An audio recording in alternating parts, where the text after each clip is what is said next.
séjourne ici à Foura. Est-ce que vous pouvez nous raconter votre premier souvenir, la première image qui vous vient en tête concernant la tempête Xynthia?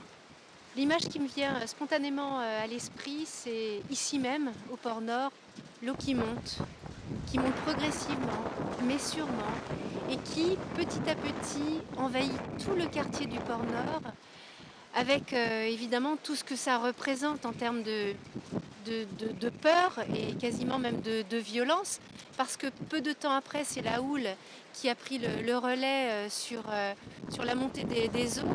Donc effectivement, cette nuit-là, c'était une nuit de cauchemar.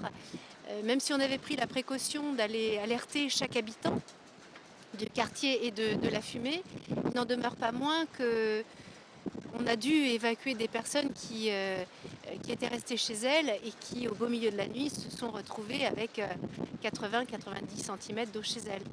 Donc, dans le noir le plus absolu, ça a été assez cauchemardesque. Et c'est vrai que quand on est jeune élu et qu'on n'a vraiment pas l'habitude de ce genre de phénomène, c'est assez choquant. Et cette tempête a eu lieu il y a une dizaine d'années. Qu'est-ce qui a été fait sur la commune pour parer à une éventuelle tempête? Alors Foura, c'est un peu compliqué puisque c'est un cas d'école. C'est une presqu'île, hein, comme je dis toujours, un bras tendu vers l'océan. Et l'eau peut arriver de tous les côtés. Parce qu'on ne connaît pas forcément à ce moment-là euh, la pression atmosphérique, la hauteur des marées, mais surtout la surcote. Donc en fait, eh bien, pour répondre à votre question, ça a été beaucoup d'études qui ont été faites pour justement imaginer le meilleur système de défense qui puisse faire face à tous ces aléas, tous ces éléments qu'on ne maîtrise pas.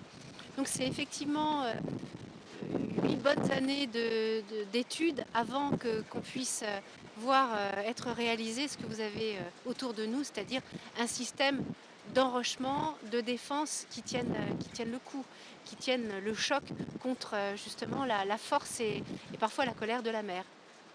Très bien, je vous remercie.